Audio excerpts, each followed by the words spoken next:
next question is, what do you want? I don't know. To be happy? To be happy. I want the American dream. I want to be happy.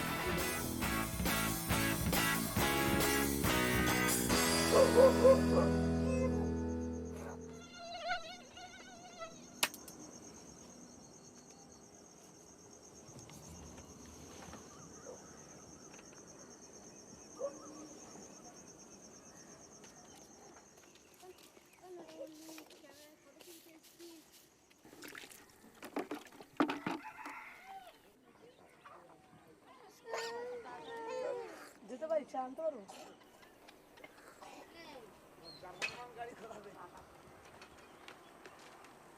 Tata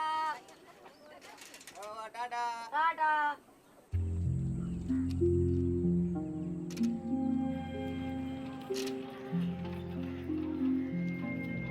আর অনেকে গালাগালিও করে দেয় মাঝে সাঝে যারা ধরুন একটু ডিম টিম করে থাকে হয়তো রিস্কায় উঠলো তারা গালাগালি তাকে আর মারতে যাবো আমি মারি ঝগড়া করি না জানি আজকে ঝগড়া করবো আবার পরের দিন আমার রিস্কায় উঠবে না বলে ঝগড়া করে ঠিক আছে দুটো গালাগালি করলো। Would it surprise you to know that in a recent survey, this rickshaw driver, Manoj Singh, was found to be as happy as the average American? তখন খালি পায়ে দাঁড়ায় তখন ওই গরমকালে একটু বেশি কষ্ট হয় আমাদের পা পড়ে প্লাস এদিকে রোদ্দুর তাপ আর এমনি বর্ষাকাল ফর্ষাকাল ভালো আমাদের কোনো অসুবিধা নেই ভিজে গেলেও কোনো চিন্তা থাকে না জানি আবার শুকিয়ে যায় আর একটা প্যাসেঞ্জার উঠলে দৌড়লে শুকিয়ে গেল। বাড়ি আমার ভালো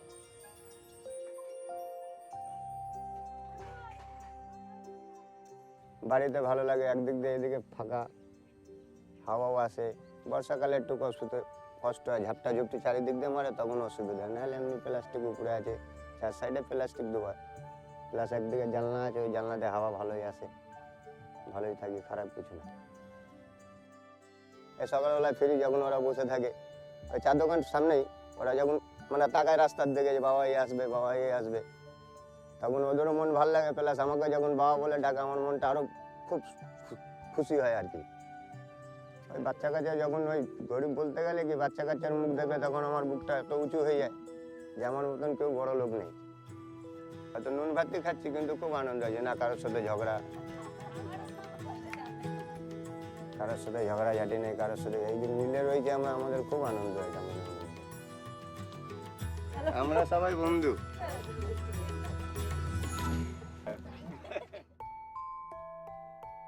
For hundreds, maybe even thousands of years, people have studied depression and psychological illness.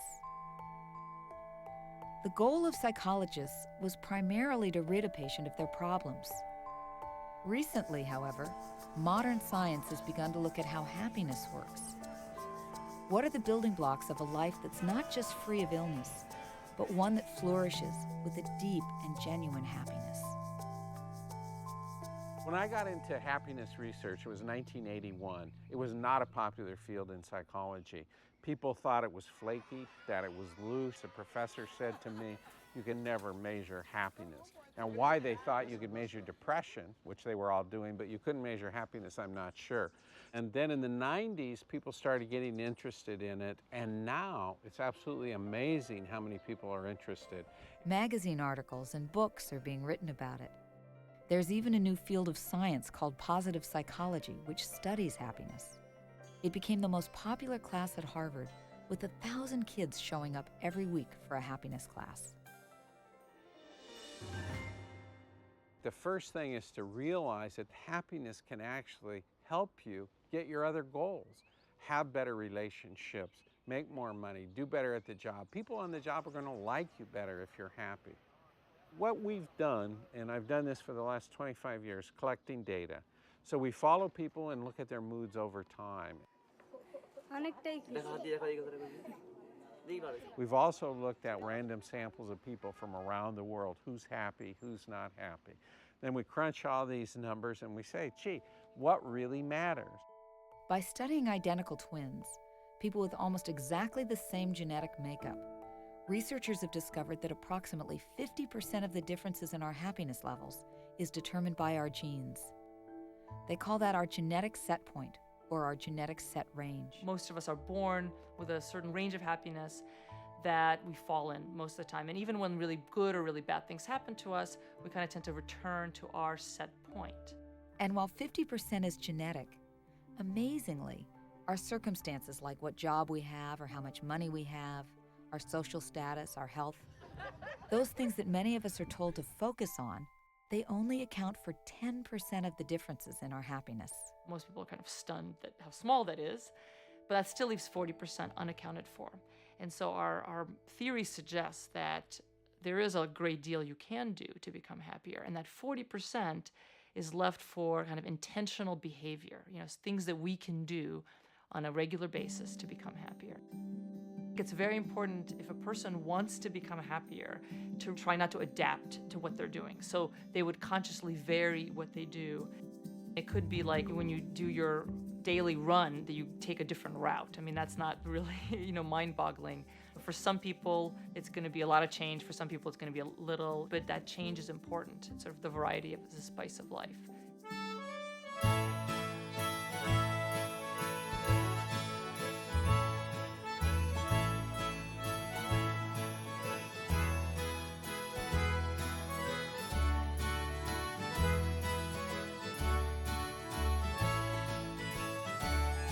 This is a paradise to me.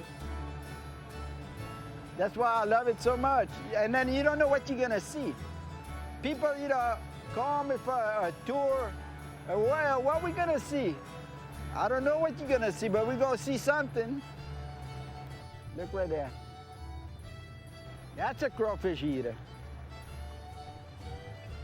Look at that alligator on that big log. See it? I feel like a kid, man. And right where we at there, straight ahead, my house is right there across the levee. In the afternoon, sometime I'm kind of like down a little bit. I jump on my four-wheeler and I come park right there. My house is right there. And I watch these birds pass and just listen to the stillness.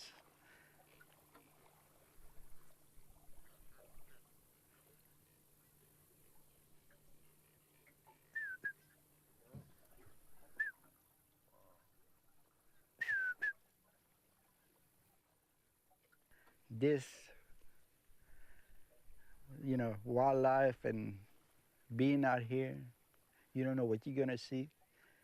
But nature, especially like this, it's good medicine. This is my happiness. Any discussion of happiness centers a lot on dopamine. Dopamine is a chemical in the brain called a neurotransmitter that's necessary for feelings of pleasure and happiness. So electrical impulses come down a nerve, they hit the connection, and the connection releases chemicals. The chemicals diffuse to the next nerve cell, they bind to receptors in the next nerve cell, and they cause an electrical change.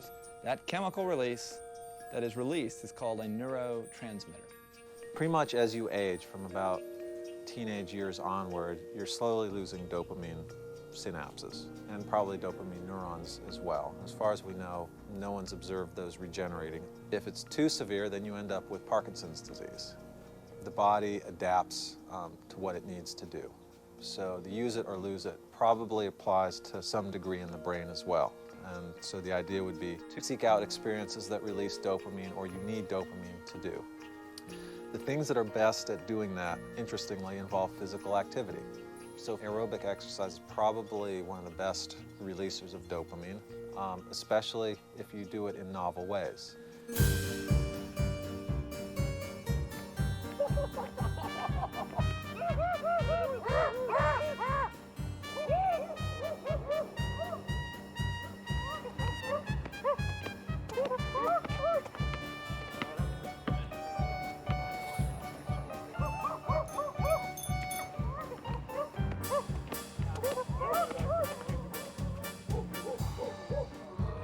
What makes you happy?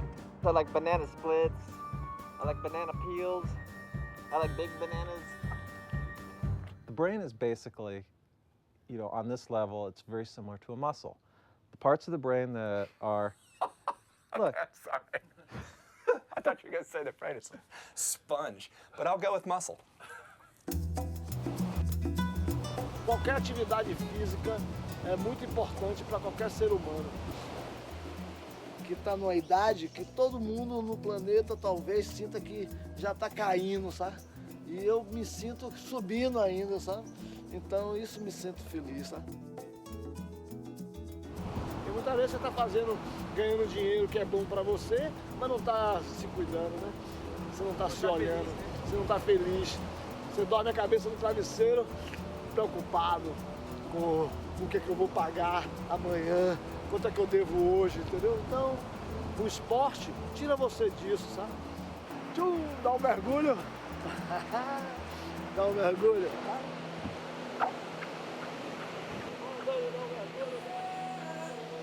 Espiritual, religião. Meu surf, para mim, é religião, sabe? Eu surfo desde o tempo de 1966. Quer dizer, eu estou fazendo uns 41 anos de surf, então... Sente exatamente isso, essa harmonia com a natureza, esse entrosamento com a natureza.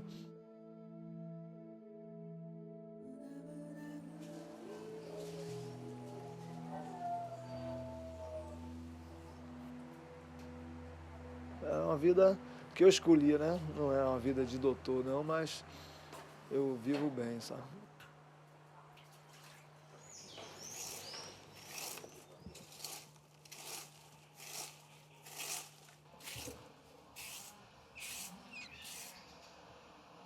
Os pássaros caem das árvores, caem no chão, o gato come.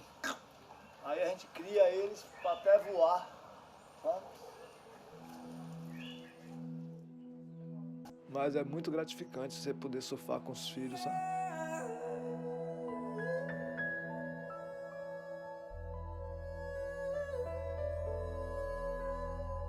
Para que eles nunca digam que eu não fiz o que eles gostaram de ser. Se ele quiser ser surfista, ele vai ser. Se ele quiser ser um doutor, ele vai ser. Minha filha quer ser uma economista, ela vai ser. Entendeu? É o que eu digo sempre para meus filhos, né? Procura trabalhar para poder não viver uma vida tranquila, sabe?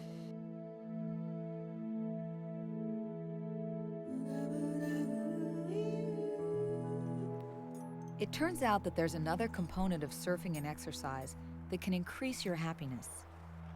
It's what an athlete would call being in the zone. I started studying people who were doing something very difficult and demanding for no good reason, no money, no status, nothing, but just because they like to do it. My understanding of what motivated these activities was not anything that came from outside, but it came from the activity itself. And I gave the name flow to this kind of synergy of different aspects of consciousness where you wish you could go forever because it feels that you are completely fulfilling something that you can do well and you can see it happening and you feel that nothing else matters.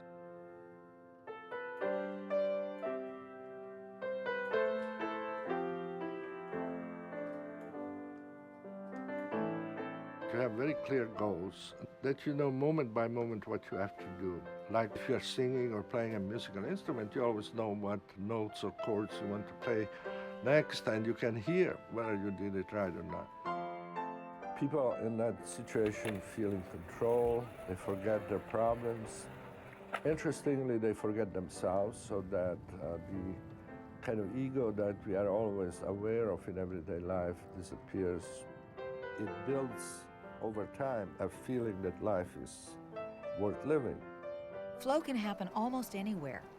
It can happen during personal time, or it can happen with your family. It can even happen at your job.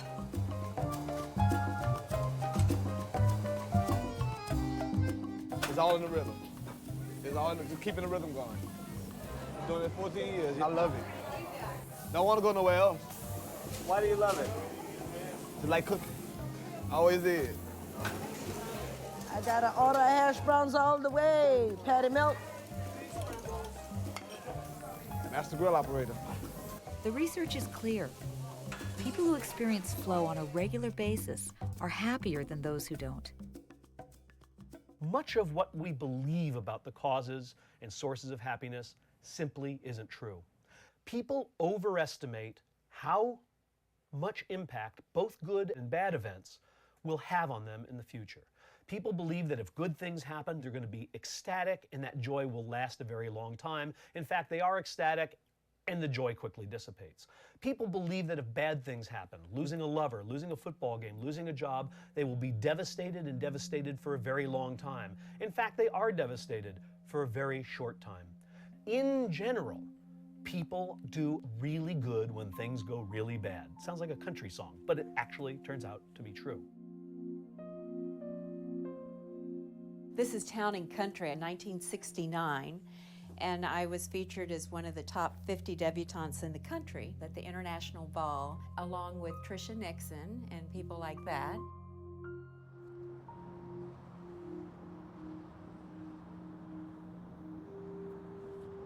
She was one of the most beautiful women I've ever seen in my life, and I still have pictures of her, you know, when she was 20. All my memories of my mother are just fond, and I mean, she was a genuinely good mother all my life. I was very, very busy raising 3 children and loving that, and raising horses on my ranch and doing volunteer work. I had a very full life, busy, busy, busy. My kids were in soccer and baseball and things like that. When I was run over by a truck in 1992, I was in shock. My whole life changed instantaneously. It was the 4th of July on my family ranch in Texas, where I'm from. We were coming in our truck from the barn right here, and as we were approaching, I saw my sister-in-law driving down the road in her truck, and I thought, well, if she stops, I'll get out and we'll talk. And so she did. And so I got out, and I guess it was right here, actually, where the truck was. And we were having a disagreement. Wow. She drove off in a hurry, and when she did, my hand was on the door handle. I was running alongside, trying to get my hand out and screaming, and fell. And when I fell, I was dragged until my hand disengaged and I fell under the truck, and I was crawling and clawing the gravel to try and get away, and I couldn't.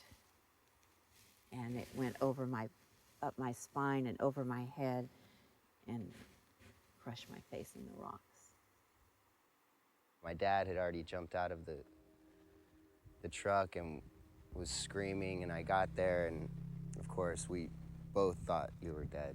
When I was in ICU, they could only recognize me by my hands. Just, oh, my poor, beautiful mother. And I had friends who didn't know what had happened to me. If I saw them on the street and went up to them, they just fell apart and started crying and were horrified.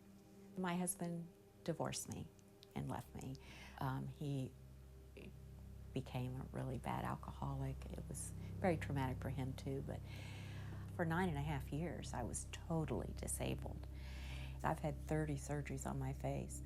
I don't know if it was a dream or if it was a vision or whatever, because I was kind of groggy after the surgery. And I had these images of, and not an image that I had remembered ever seeing on my dad's face, but just this lecherous look. The memories that were coming back were of abuse by him, not just fondling, but fondling me, but also raping and threatening to kill me with his hands around my neck when I fought. I guess the shock of the trauma cracked this very good denial system I had built up in my life. I just really was angry I was alive. I thought about killing myself. I would buy myself time, say, well, okay, that's always an option, but I'll wait 6 months because I've got to be here for my kids today. I'd always been a super doer, an overachiever, and need-to-know person. And to be able to say, I don't understand, and I don't need to understand, and that's okay. It was kind of a catalyst of a healing process in my entire family. But it was very scary. In my life, integrating, accepting all of my life is part of healing. Hello. I have horses. I found them very healing to me.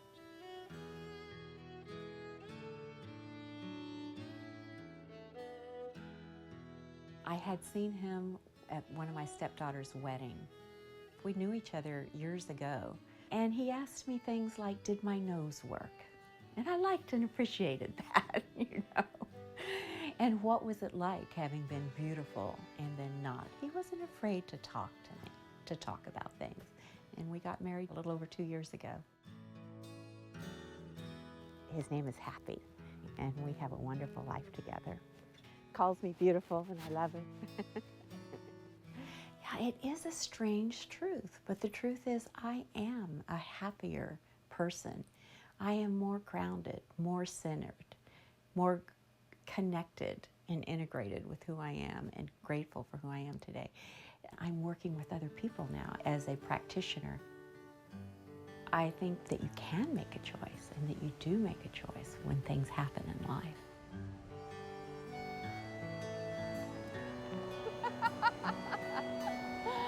Oh, this is fun. I haven't just stood out in the rain in quite a while.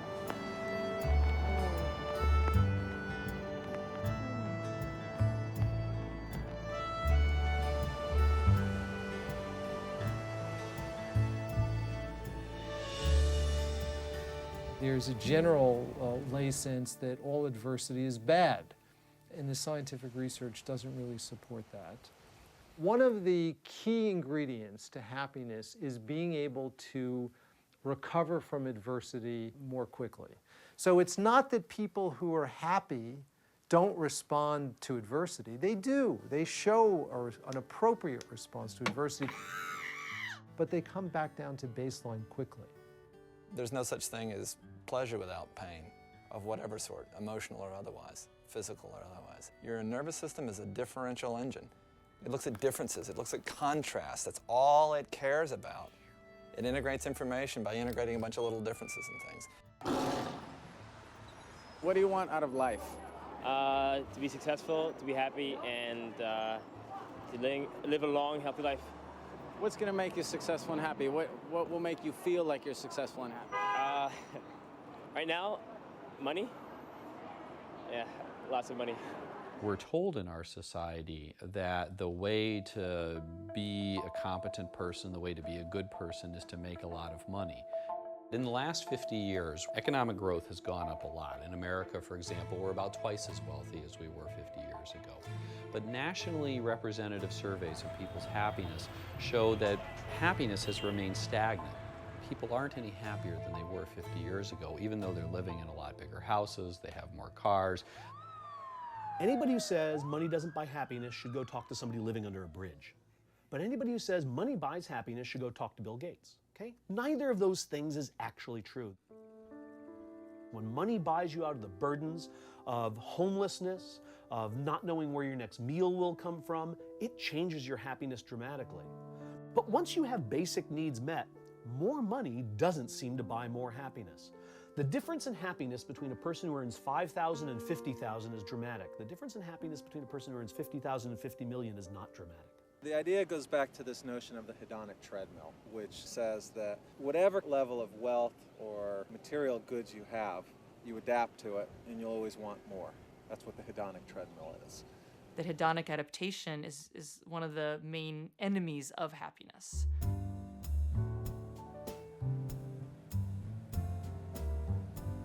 Remember Roy Blanchard? He told us earlier about the novelty and the beauty he experiences in nature. Well, Roy's also part of a family that just might be one of the happiest families around. The Blanchards are an extended family of children, siblings, and in-laws.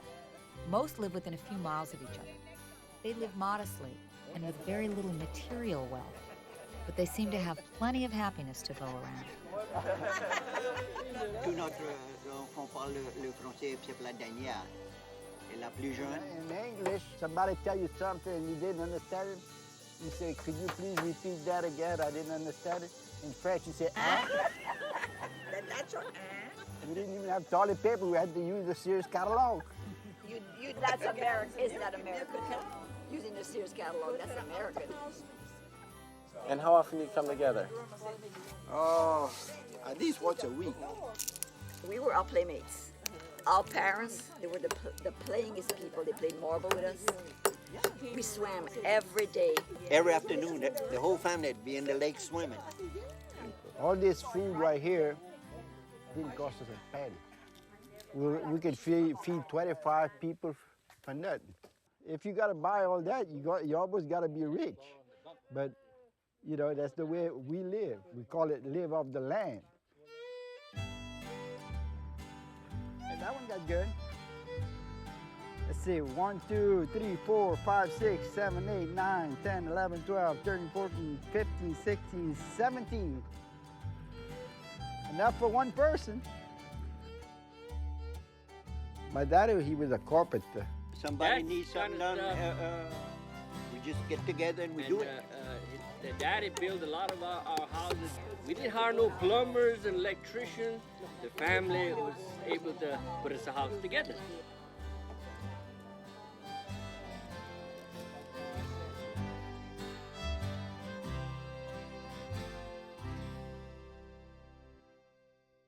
We studied some of the happiest people, and we found, without exception, that all of them had close, supportive family and friends. That didn't mean that they loved everybody or, they got along with everybody, but what it meant was every one of them had close family and friends.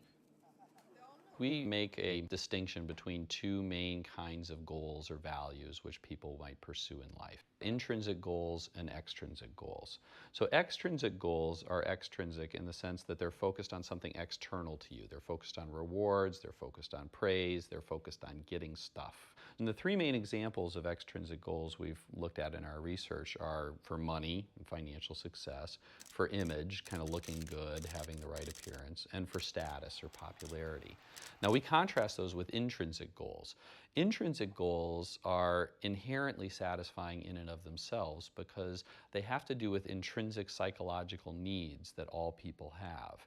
And the three intrinsic goals which we've studied are goals for personal growth, trying to be who I really am, having close connected relationships with friends and my loved ones, and then community feeling, which is having a sense of wanting to help the world to be a better place. We found that intrinsic goals are on the exact opposite side of value systems compared to extrinsic goals, okay? They're in opposition with each other. The other thing we know from a decade of research at this point is that people who were more oriented towards money and status and image were reporting less satisfaction with their lives. They were more depressed, more anxious. We found that they felt less vital, less sort of energized in their day-to-day life. On the other hand, intrinsically oriented people were more happy. They were reporting more vitality, less depression, less anxiety. If our values are a key component of happiness, that may explain one of the anomalies in international happiness research. According to an increasing amount of data, Japan is the least happy of the wealthy industrialized nations. 最後の質問なんですけど、今日は何の日でいらっしゃいますか？誕生日です。おいくつになられるんですか？39です。39、お若いですよね。ありがとうございます。はい。けど誕生日の日にこういう友達と飲まれて例えばご両親とか、はい、彼女とかどうおっしゃってますか？誘われるがままに言ってますんでね。彼女には言ってあります。それよりか大事なちょっと仕事の話があるんで、で彼女とは明日会います。明日会います。After World War II, Japan's entire workforce was mobilized to rebuild the country from the ground up. For decades, they emphasized economic growth and material prosperity above all else, and their achievements were the envy of the Western world. But those achievements have come at an awful price. A telling and dangerous phenomenon is occurring in Japan. People are working such long hours and enduring so much stress that they are literally working themselves to death. It's become so common, so many people have died, that they even have a word for it: karoshi. This toxic lifestyle is leading to record low levels of happiness among the Japanese.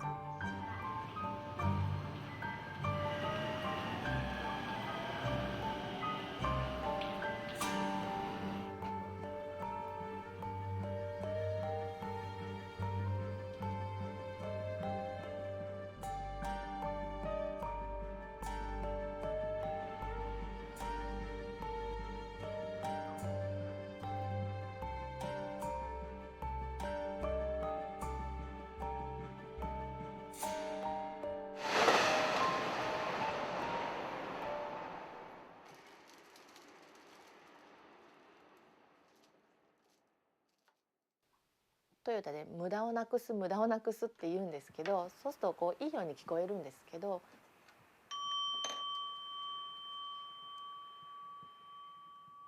それは人間としてのゆとりをなくしてるっていうことで、効率効率ってもう今限界だと思うんですよ。お盆休みがあったんですけども、その頃からちょっとおかしいなって思ったんですよ。なんかこういつも考えてるっていう感じで、こうお盆休みも何日か出勤をしていて、亜美は3歳ですね。亜美、もうすぐパパ帰ってくるね。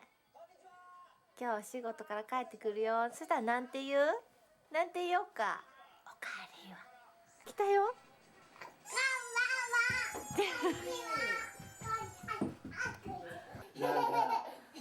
誰？亜美、亜美。誰だ？亜美誰だった？よいどん、よいどんなんちゅう。パパじゃん、アミ。いい子しとった？亜美？少し覚えてるね。アミ、あれ何？なんだ。よいしょ。とにかく遊びたいですからね。夫が疲れてるどこは全然わかりませんから、やっぱり会えば抱っことか、だんだんその回数が減ってったんですね。夫が亡くなった日は、疲れてはいましたけど、それでも行ってくるわって言って出かけたんです。品質に関してチェックをするようなところでした。で、会社の申し送り帳っていうのがあって、それを後から見ると当日やっぱりいろいろ不具合が出てるんですね。助けてほしいっていうようなことを言ってたと、上司と申し送り帳を書いてる途中に突然倒れました。着いた時には心肺停止。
One small Asian country is taking a different path. Bhutan is a country with a fledgling economy, and one might expect it to follow economic policies that prioritize growth, as do most developing nations. What we saw was that in the pursuit of economic development, people and societies had lost their cultures, their environment, their social systems, and humanity was having problems. That's why Bhutan said, okay, this is not enough. GDP is not enough. Humanity needs a higher goal for development, and that is gross national happiness. What they're doing in Bhutan is, instead of trying to maximize gross national product, they're trying to maximize gross national happiness. They're trying to figure out what is it that's going to make our people happy. Not rich, but happy. We believe that this contentment, this happiness lies within the self, and there's no external source. The faster car, bigger house, more fashionable clothes is not going to give you that contentment. It might give you fleeting pleasure, but not contentment. Gross national happiness is the responsibility of the government to create an environment where citizens can pursue happiness. So let's say, for example, Bhutan has got lots of potential to dam up its valleys, sell hydroelectricity to India, but when they flood their valleys, they have to move people. When they flood their valleys, they lose their forest cover. They lose some of their sites of spiritual significance to them. So what they want to do is they want to balance these things. They want to think just not, oh, okay, dam this valley, sell this amount of hydro to India for this amount of money, GDP goes up. They want to look at it in a more textured approach. Gross national happiness is important that it makes us think about what we do, of ourselves as individuals, of society, of the world. Think rationally, think holistically, think spiritually. In terms of environment, our law says 60% of Bhutan must always be forest. In terms of culture, we have monasteries, we have schools to be protected by the state. We have rules on dress, language, architecture. So this is how the government is creating this environment. If we think about societies, the ultimate purpose of society should be to produce long and happy lives for its citizens. The people of Bhutan have only recently begun pursuing gross national happiness. And to know how successful they'll be, we'll have to wait and see. Another country in a different part of the world consistently ranks as the happiest country on earth. Denmark is known for its social equality and high standard of living. All Danes are provided free education through college and free health care for life. But Denmark's most unique and revealing quality is that it has more of its population living in what are called co-housing communities than in any other modern industrialized nation. In Danish co-housing communities, multiple families live on a plot of land, or even in a single building, where certain chores and benefits are shared by everyone. When I moved in here, I was newly divorced, 2 little children. I didn't have a work, so I was kind of isolated. If I had to move in a flat alone, I would go down, I would be depressed, I would isolate, and so I thought I had to find this place, and I found it. It was a miracle I found it. We live 20 families together. The houses are close to each other. This is our house. We live 4 people here, and outside here I have a little extra room. It's like a place to grow flowers, but we use it as a living room. And this it's paintings my children made for me. There's an empty space up there. It's made for my children. Often ask me, and I say it's because I want to show you that we can put up more paintings. It's not finished. It's a working piece. And here is Juliane living.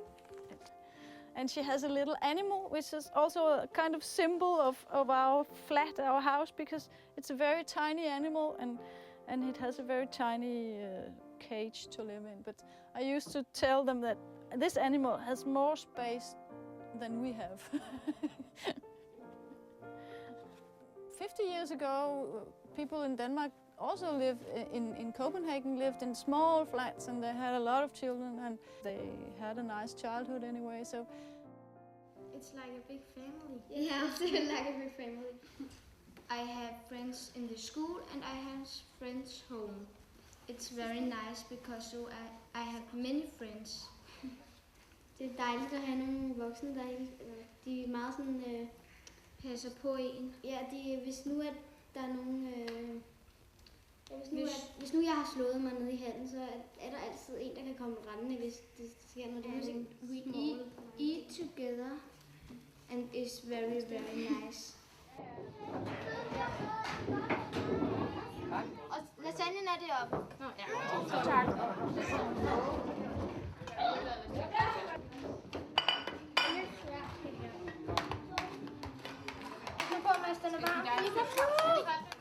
I have 3 children and they eat a lot. It helps me a lot to live in this community because we eat together nearly every evening. We cook 1 or 2 times a month each. It takes 4, maybe 5 hours. And to cook only twice a month instead of every day, it saves a lot of energy of thinking what is the meal today, and to buy all the stuff and to make it and to do the dishwash. Every day it saves, I don't know, 2 hours and a lot of energy. And this place, when we get 14, we have to make food. So it's 2 girls and 14 cooking for 40, 50 people. It's really cool. And they come to ask for help, but they are very good, they do it. Everybody is talking about stress and the families with small children have stress because they come home from work, they have to buy, they have to cook. And when I come home and I have had my shower and then I have 2 or 3 hours with my children. I like that these elder people living here because they are kind of grandmother and grandfather for my children. I feel they love my children as much as I do, and they are happy when they visit them and they come here and they get hugs from my children. And I feel it's a gift from me to my children to live here. So it was a miracle I found this place.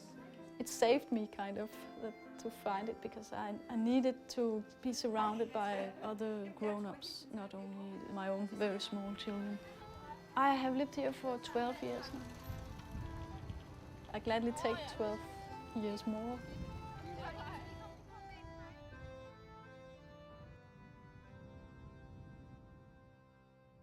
I think when we work in a community, we realize that, you know, my life is pretty good as it is, and I have something to give to somebody who maybe doesn't have something that I have. And I think that makes people switch from sort of focusing on what don't I have to what do I have that I can share.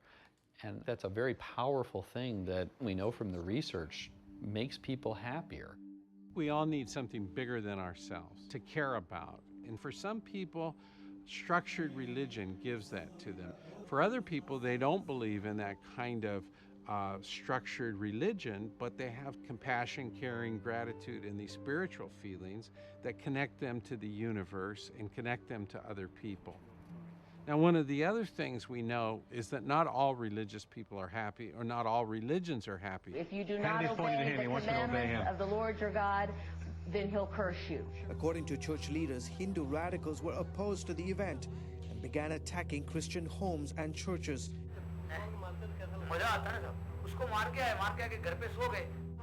سيقول حتى الحجر يا مسلم هذا يهودي خلفي تعال وقامس. There are certain conditions, according to Jewish law, under which non-Jews may live here. This doesn't apply to the Arabs. They don't fit the category. They have to get the hell out. If you look at the very fundamentalist groups who believe that everybody else is going to hell but their group, they're not happy, or they're less happy than other people.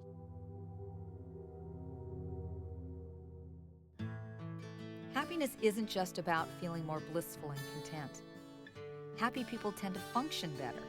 They're more productive, they're healthier, and the research suggests they even live longer. Well, if long life is an indication of happiness, then the people in Okinawa, Japan might just be ecstatic. Because according to the Guinness Book of World Records, that's where a disproportionate number of the world's oldest people live. So despite the stress and unhappiness in other parts of Japan, The islanders of Okinawa have a different story to tell, one of longevity and happiness. 沖縄の人はね、働いて畑で働いてきて、夕ご飯食べて、孫なんかと言っときゃ話し会やってかすぐ眠るからね、ぐっすり眠るかこんな健康になって。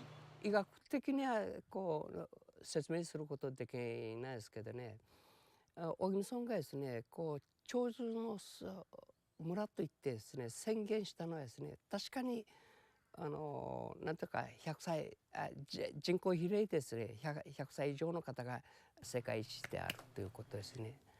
カニも飼ってるするといって非常に働いた。だからこんな健康。晩になったらまたね、晩になったら晩酌少しやったら非常にぐっすり眠る。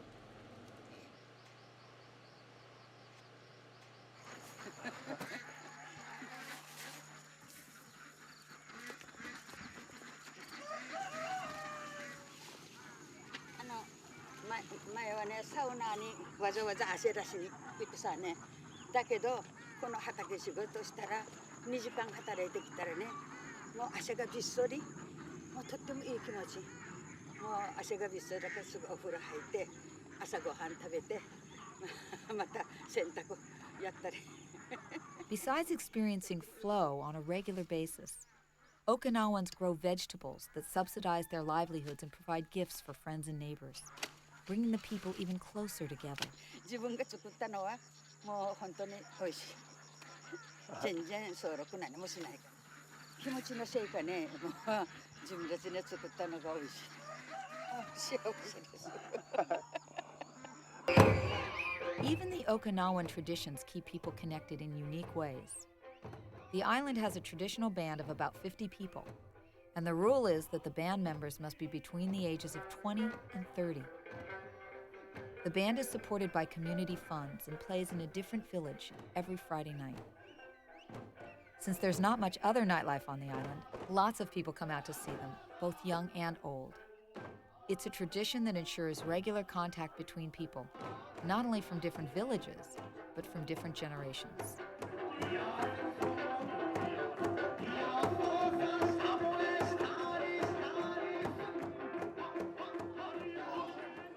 The Okinawan elders gather each afternoon to have tea and talk about the day at a local community center.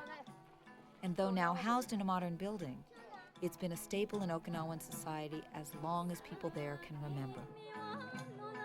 出会ったら兄弟知らない人だけどね、今日話しますでしょ。初めてでも出会った人は兄弟一緒という意味なんです。温かい、悪いことしていけないというこの気持ちがみんなに親しくしているっていう分の兵隊がこう兵隊がみんな。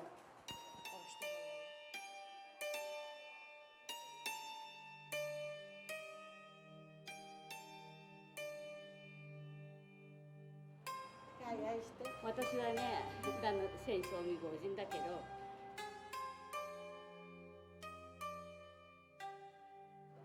私は人にもやって、隣近所とこのね、付き合いする。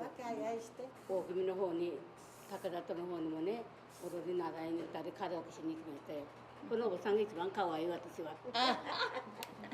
本当、友達ですよ。友達がいっぱいいるのが一番幸せ。どっちかといえばとにかく教育はですね、各家庭みんなたまたま不幸があるときはもう部落の人がみんなこのしたら前は埋葬だったけど今もう仮装になりました。仮装してきたらしてうちら団体一門ばっかといってね、兵糧の墓から箱に遺骨を拾ってきてね、この遺骨をすぐこぼしてみんな墓の中にみんな全部のもの。もう一家族という意味です。そうというのが一門。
social bonding, social interaction. Cooperation is programmed to be intrinsically rewarding to humans.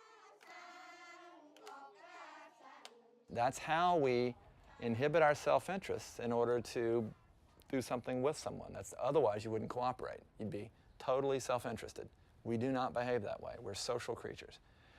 Interestingly enough, when you put people into a social exchange, where they're given the opportunity to cooperate or to compete, they will in general cooperate with one another. That cooperation elicits dopamine signals that you can measure in the striatum, just like you were squirting juice or cocaine into them. In other words, the act of cooperating with another human can, in the right circumstances, feel just as good as taking a drug that affects your dopamine system. You claim to be a player, but I f***ed your wife. In a culture that often encourages competition instead of cooperation, Michael Pritchard has a unique way of teaching kids about happiness. Middle school, isn't that a wonderful time when you're all going, whatever. Talk to the booty, the hands off duty. Talk to the palm, you're not the bomb. Loser, loner, wanna be whatever, no dust, shut up. And I think so. I read it on MySpace, shut up. I love 8th grade boys on the phone. They go, oh, tight, oh, sick, oh. Hey, who is this?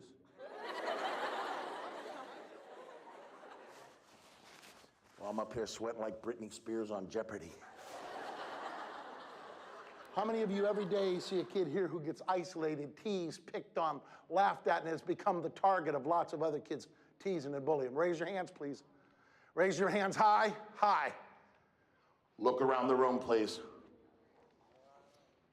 Look how disconnected we get over stuff. I mean, how many of you guys play that video game, Grand Theft Auto Vice City? You run over homeless people. You beat a prostitute to death with a tire iron. You run over cops, paramedics, firefighters. Am I right? Yeah. We love you guys. A great teacher named Helen Keller was asked, "Oh, Miss Keller, it must be hard for you to be blind." And she said, "It would be if I had no vision, because we really see with our hearts." Think about what your hearts are seeing that sometimes disconnect you. Think. And it can be the little words, just the little words. I was a coach out at Special Olympics. You ever seen a kid run and laugh? Yeah, I was out there at Special Olympics having a little 11-year-old girl who's I'm coaching. Boom, the gun goes off and she takes off running. What a heart, what a spirit. And I hear kids say cruel things to her, but she's a good teacher. She takes off running, she goes, yes! Whoa, this is not an Olympic form runner. She's hitting every lane. And she gets all the way down to the finish line, 40 yards in front of everybody, and she stops. And I was her coach. And I said, Annie, no, come here. You win the gold medal. No, coach. I said, no, you don't understand. They're catching up. Walk to me, snap it. Come here. No, Mike, please. And she turned around and she put her hand out for her friend, who turned and put her hand out for her friend. And then all 6 kids held hands and came across the finish line together. And she goes, whoa! Together, we all would win. Together, we all would win. I know that there are kids in this room who have been teased and picked on and left out and isolated. Can I get a volunteer of somebody who can share what it feels like? Big round of applause. Come on down.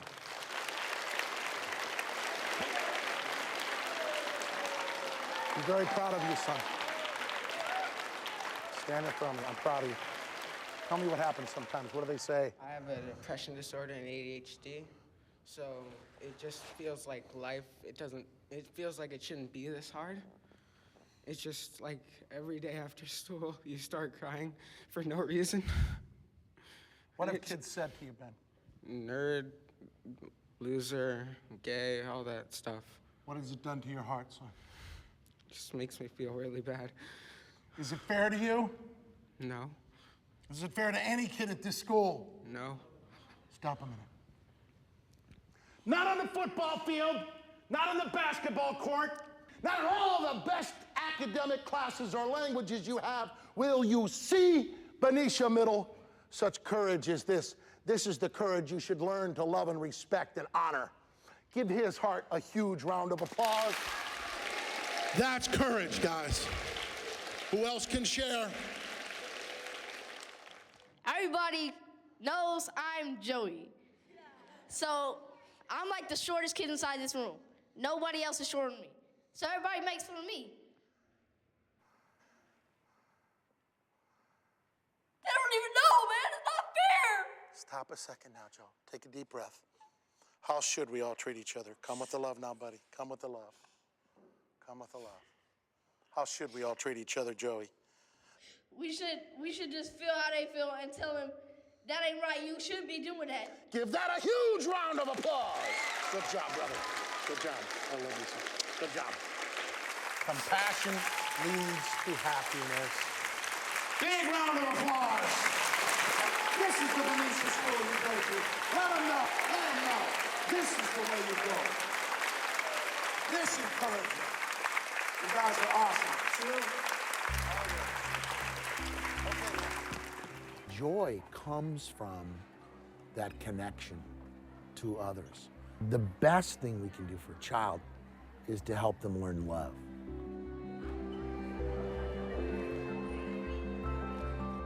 What lies at the core of a human being before modern culture influences our thoughts about happiness? What made us happy before we had video games and the internet and television? What made us happy before cars and electricity? In the southern African country of Namibia, there lives a group of people who are genetically more closely related to our ancient ancestors than any group of people on the planet today. They are the San Bushmen of the Kalahari Desert. Though some modern culture has come to them in the form of t-shirts and baseball hats, the broad strokes of their culture remain intact. They get much of their food from hunting game and gathering roots and berries, and there remains a feeling among the Bushmen of complete interdependence with each other and with the natural environment.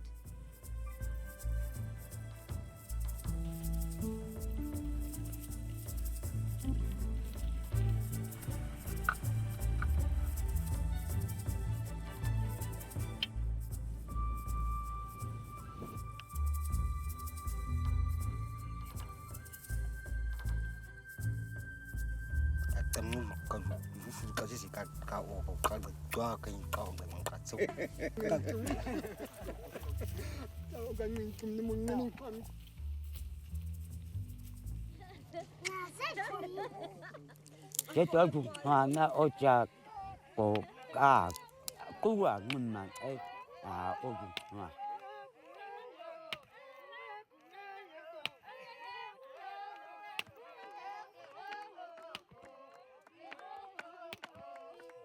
Cậu quá nó tới chính là nó cũng cần nữa. Cái du cậu cái cậu quá tới chính là nó.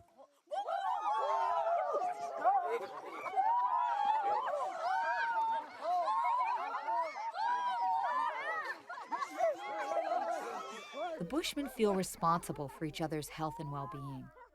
So when someone gets sick in their village, rather than sending that person to the nearest doctor, the entire community, even the children, participate in the healing process. No one is left out.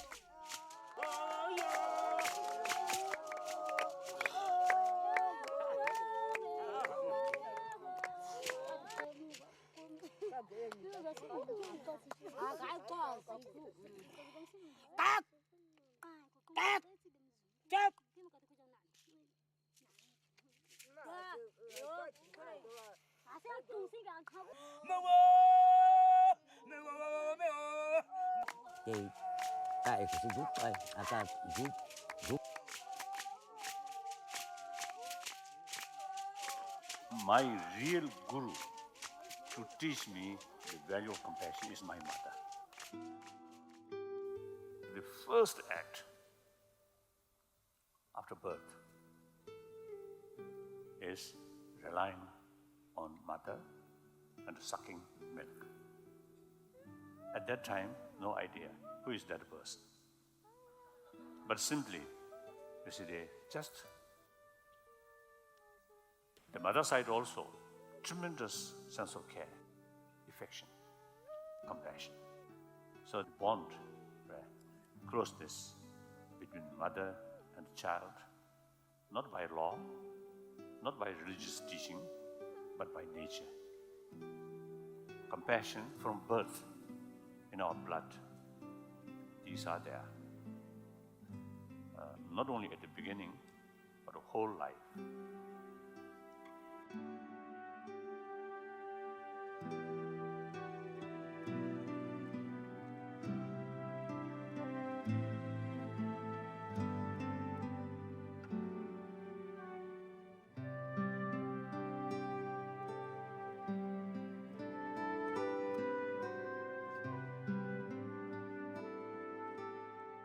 Compassion.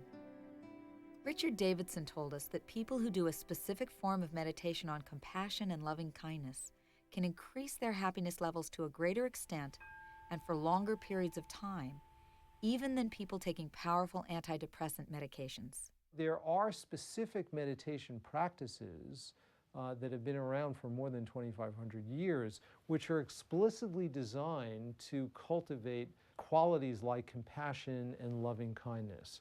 The person we've tested the most in our lab is a person by the name of DienerRichard. He has been a Tibetan Buddhist monk for more than 30 years. He also holds a PhD in molecular biology. And we have looked intensively at Matthew's brain, both at rest as well as when he is intentionally generating these states of compassion. So there's no obvious change in external behavior. You know, he's just sitting there, and then we give him the instruction to begin the compassion meditation, and all of a sudden, it's like, you know, parts of the brain are on fire. These are areas of the brain which are extremely important for understanding happiness and well-being.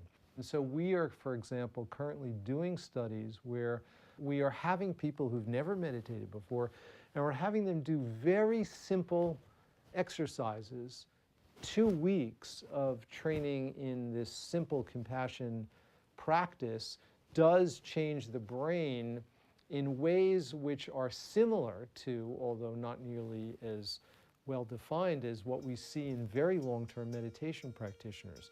There is some evidence to indicate that we actually change the gross structure of the brain, literally the size of particular cortical areas in the brain change in their thickness. We, through intention, can change our brain.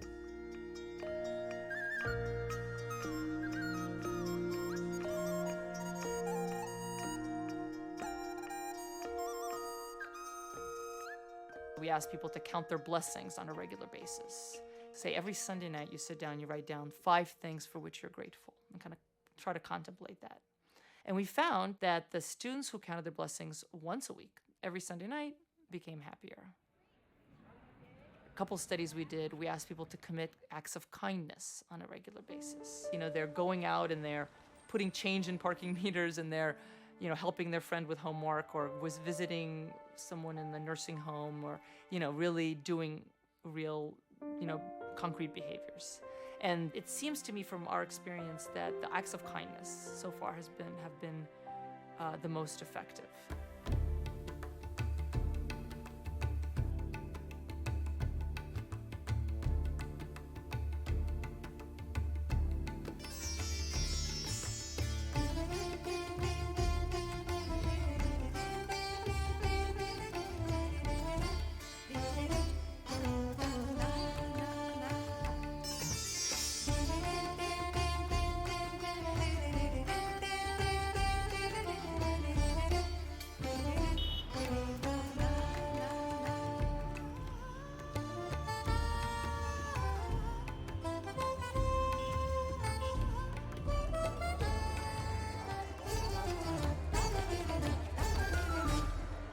Mother Teresa, a symbol of compassion, opened her first home for dying and destitute people here in Kolkata, India.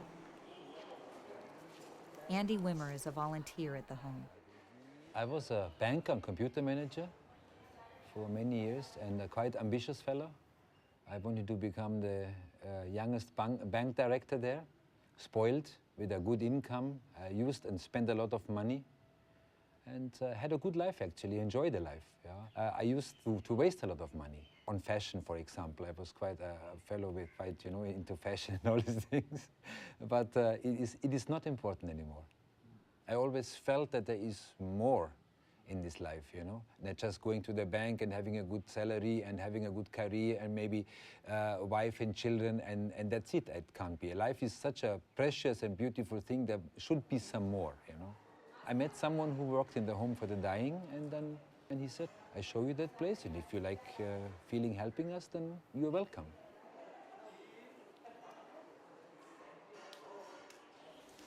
Yeah? Bon appetit. I remember when I came first into the home for the dying, the first thing I saw was a young dying boy, maybe 15 years old, in very bad condition.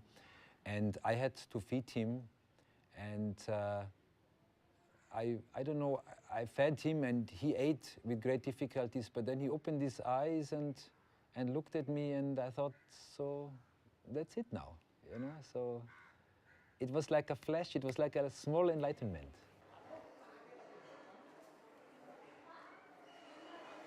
You learn a lot from these patients we care for. For example, acceptance and tolerance also.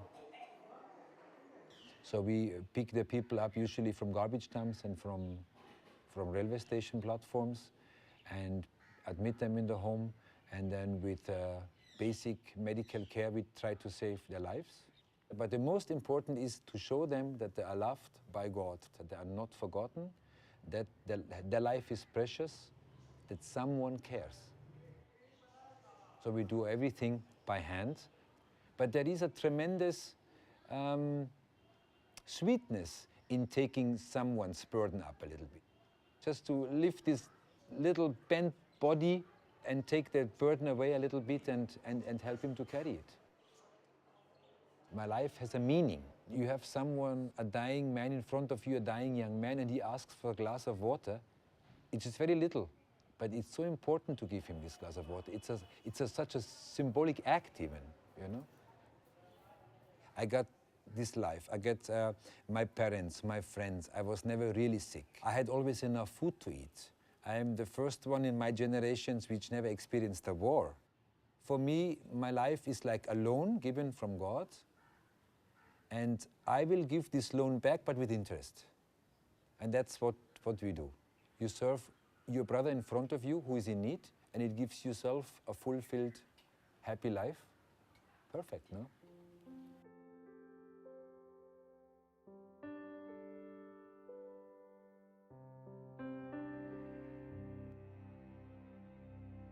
Gratitude, compassion, caring, love, these are to me what I would call spiritual emotions, and they make you think of things bigger than yourself. If you only seek your own happiness, it can be kind of a selfish thing. But once you move to the spiritual emotions and worry about the well-being of the world, your life grows. You care about something bigger than yourself. You, in a way, can transcend your own life, your own death, by caring about these things that are bigger than yourself.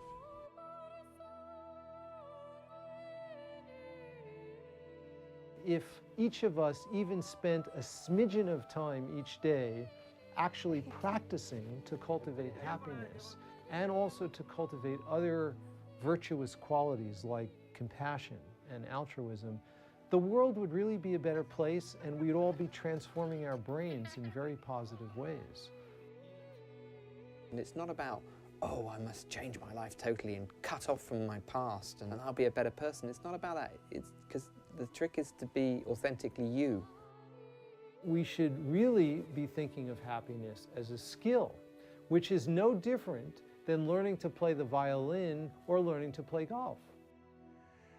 The formula for happiness is not the same for everyone. But the good news is that the things we love to do are the building blocks of a happy life. Play, having new experiences, friends and family, doing things that are meaningful, appreciating appreciating what we have.